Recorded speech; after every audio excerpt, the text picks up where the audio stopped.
Bună, dragilor, și bine ați venit la o nouă filmare. De această dată te invit la 2 citiri de tarot, în cadrul cărora vreau să văd ce mesaj are Universul în acest moment să îți transmită în legătură cu o întrebare pe care tu o ai. Și avem numărul 1, piatra mov, numărul 2, piatra galbenă. Poți să asculți ambele numere, să pui câte o întrebare, să pui 2 întrebări, sau poți să asculți un număr pentru tine, un număr pentru altă persoană, un număr pentru dragoste, un număr pentru bani, carieră, fix cum simți, fix așa procedezi. Și acestea fiind spuse, ne vedem la numărul sau la numerele alese de către tine. Bine ați revenit, dragii mei, cei care ați ales piatra cu numărul 1, piatra mov. Să vedem așadar ce mesaje are oracolul, în primul rând, pentru tine. Sper că te-ai gândit la o întrebare. Să vedem în acest moment. Wow!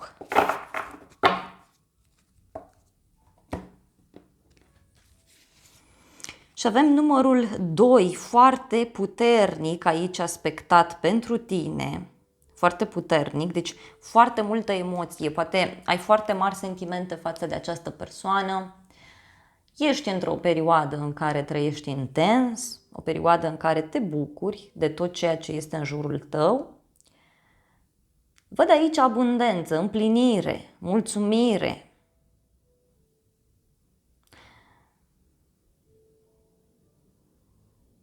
Te bucuri de o avansare, te bucuri de faptul că te simți împlinit. În general, tu cu tine. Văd o bază foarte stabilă pe care o ai și aceasta poate să țină de familia ta, de oamenii care te înconjoară, persoanele din jurul tău. 2 sau 20, deci foarte, foarte puternice aceste mesaje. Multă intuiție văd aici, foarte multă comunicare, însă este clar un moment în care ți se cere să găsești acel echilibru, acea pace în interiorul tău. O persoană duală mai văd aici, adică pot fi momente în care ești nehotărât, vezi o persoană și atunci îți dai seama că are și părți pozitive și părți negative acel om și nu prea știi tu încotro să mergi, nu prea știi ce să crezi. Este foarte important aici să-ți asculți intuiția, foarte important acest aspect. Simt nevoia să mai extrag un singur mesaj din acest oracol, iar apoi luăm tarotul și vedem ce vrea să spună.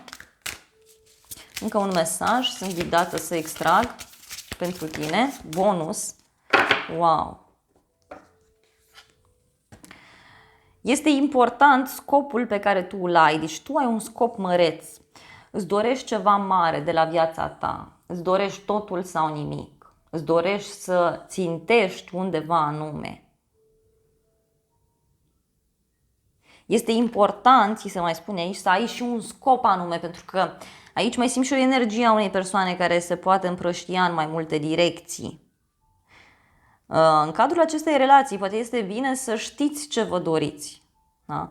Văd o persoană cu abundență, o persoană stabilă financiar, căreia nu-i place să iasă în evidență, și mai văd și o altă persoană căreia îi place să iasă în evidență, îi place să fie admirată, îi place să fie undeva suspusă.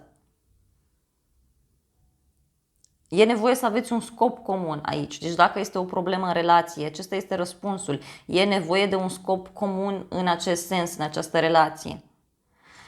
Dacă este vorba despre un loc de muncă, iarăși este bine să știi deja ce funcție vrei să ocupi, ce vrei să faci în viață, unde vrei să ajungi. E foarte, foarte important acest aspect. Tu ești foarte călăuzit aici de către stele, de către oamenii din jurul tău.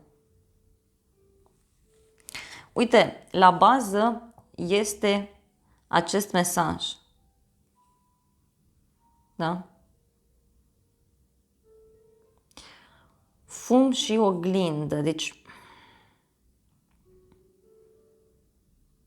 e bine să te uiți în interiorul tău, da? Cum vei fi în interiorul tău, deci cât de mulțumit, cât de împlinit, cât de stabil ești tu în interiorul tău, fix așa vei fi și în exterior. Hai să vedem acum și un mesaj din partea acestui tarot pentru tine. Este clar aici, uite, că după o perioadă ciudată, după o perioadă întunecată, este clar că vei găsi un echilibru, vei găsi o liniște în interiorul tău. Și mai simt aici să-ți transmit că este nevoie să îți accepti atât partea întunecată din tine, cât și partea luminoasă. Să te ierți, să te iubești, e foarte important acest aspect. Sau în relația cu celălalt este nevoie să accepti și partea luminoasă și partea negativă a acelui om. Hai să mai vedem ce spune tarotul.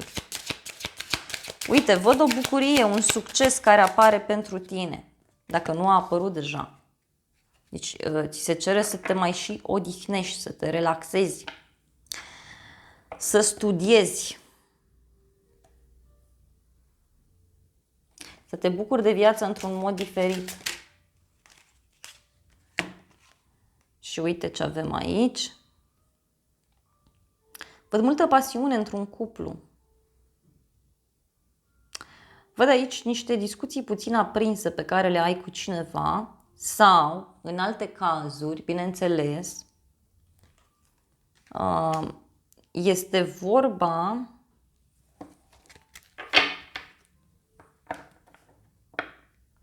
și despre o atracție foarte puternică între două persoane, mai văd aici. O atracție foarte puternică. Din nou, deci se repetă mesajul. Am întrebat care este scopul. Păi aici scopul ar trebui să fie un angajament serios, o relație serioasă, da? Timpul, da? Să spui, bun, stăm împreună, dar după cât timp e ceva serios? Sau dacă ești într-o situație în care lucrurile nu mai funcționează, sfatul aici este clar să te eliberezi de acea situație. Să te eliberezi, să mergi pe drumul tău. Este un scop comun aici. Cineva are un scop în a-și face o relație, în a își construi o familie, din nou.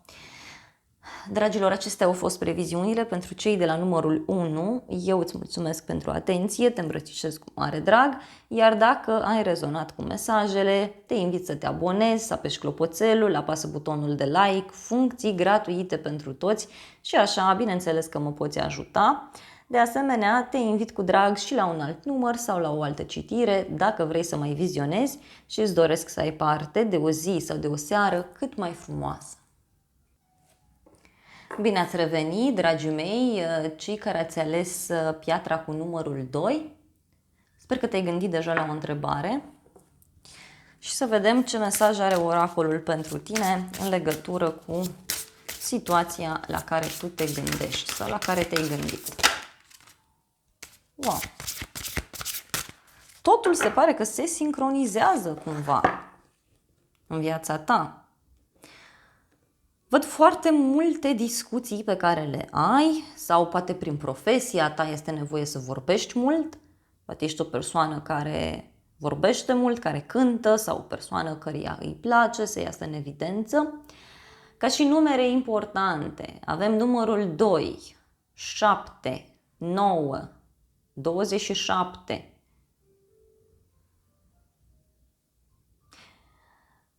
Este o perioadă în viața ta în care ai un ajutor. Văd aici ceva legat de numărul 3. Deci 3 zile, 3 ore, 3 persoane.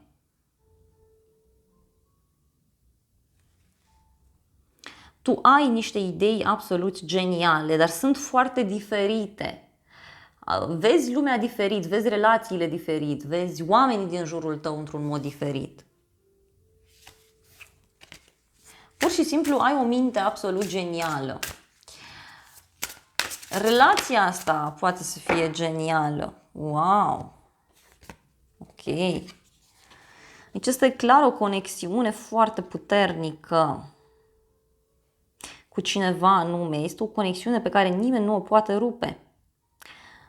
Sunteți uniți, văd aici, prin emoții, prin spiritualitate. Este o conexiune mistică, o conexiune cum nu ai mai trăit poate până acum. Mai văd și un angajament, o relație de iubire, o prietenie, ceva important care se petrece în acest moment în viața ta. Te oglindești în persoana de lângă tine.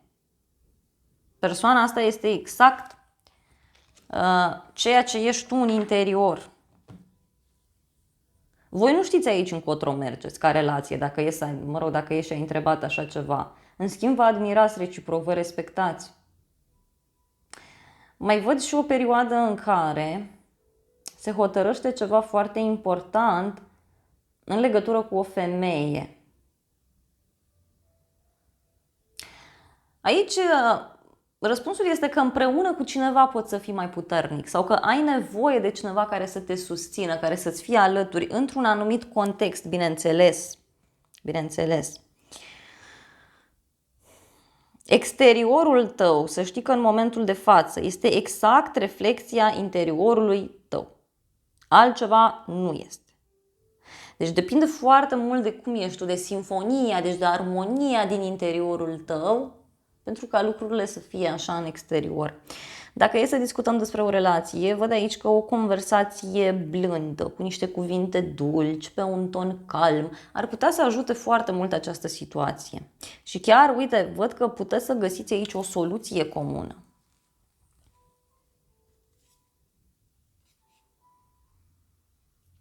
Poate să fie aici o diferență de vârstă sau niște idei care sunt cu mult peste viitor.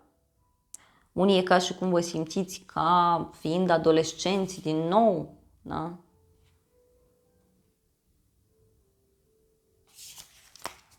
Un loc în care ai fost și care era în afara timpului sau un loc în care urmează să mergi și bineînțeles că te vei simți extraordinar de bine. Hai să vedem puțin și Lenormandul, ce spune acest tarot pentru tine.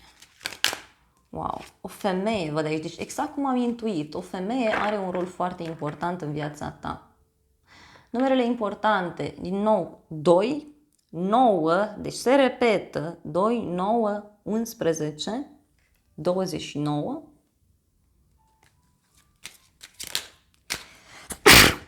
Îmi cer scuze, se pare că ceva te deranjează, da?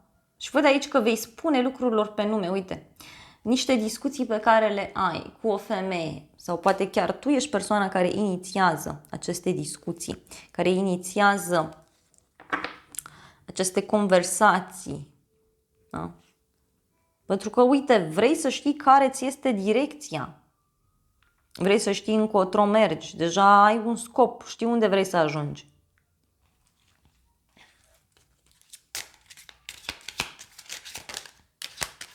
Și uite, ai foarte mult noroc tu aici.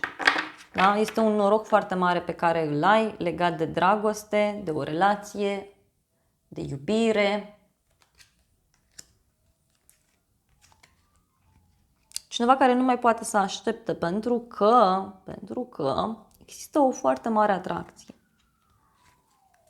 Deci, printr-o discuție, printr-o conversație, aici tu poți avea foarte mult noroc.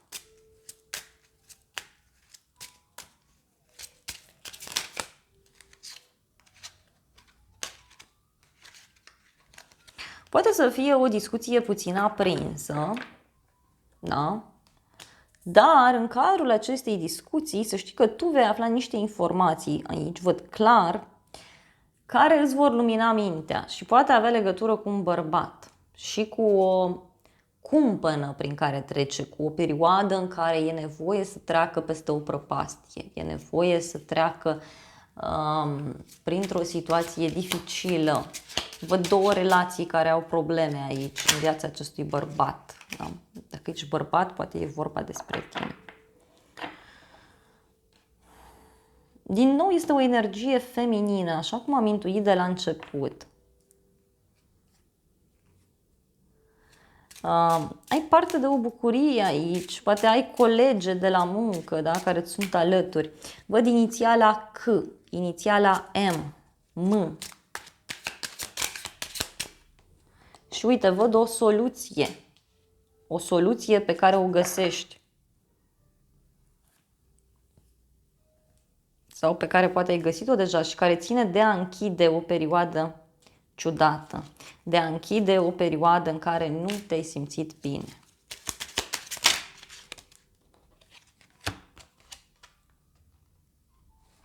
Văd un bărbat cu gânduri serioase, un bărbat care își dorește o schimbare în viața sa sau un bărbat care își dorește un copil, își dorește schimbarea. Și de aici să știi că pornește totul pentru tine. Totul, efectiv. Și este clar, da, aici nu mai încape discuție. Dacă ai pus o întrebare în legătură cu o relație, să știi că aceasta, da, merge într-o direcție mult mai pozitivă. Persoana asta vrea să se elibereze din ceva și vrea să-ți fie alături. Este o relație de lungă durată sau o relație care va dura foarte mult timp? Văd aici. Un ultim mesaj voi cere. Din nou a ieșit. Poate pentru unii este vorba de un triunghi amoros. Da? Văd o femeie mai tânără, o femeie mai în vârstă. Poate este ceva ce tu ți-ai dorit de mult timp să faci. Uite. Da? Din nou, un alt bărbat, aici e un bărbat puternic. Dragilor, aici e posibil, da, să discutăm despre mai multe persoane implicate. Văd 2 bărbați și 2 femei. Pot fi rude, prieteni, persoane de la muncă. Din nou se repetă mesajul. Deci aici se ia o decizie privind o colaborare, privind o relație. Dragilor, acestea au fost previziunile pentru cei de la numărul 2. Eu îți mulțumesc pentru atenție, te îmbrățișez cu drag, iar dacă ai rezonat cu mesajele, te invit să te abonezi, să apeși butonul de like, funcții gratuite pentru toți și astfel îmi poți mulțumi. De asemenea, poți să recomanzi canalul unei persoane dragi ție și să distribui acest videoclip. Dacă ai făcut deja aceste lucruri, îți mulțumesc în avans. Și să ne revedem cu bine și la un alt număr sau la o altă citire, dacă vrei să mai vizionezi, să ai parte de o zi sau de o seară cât mai frumoasă.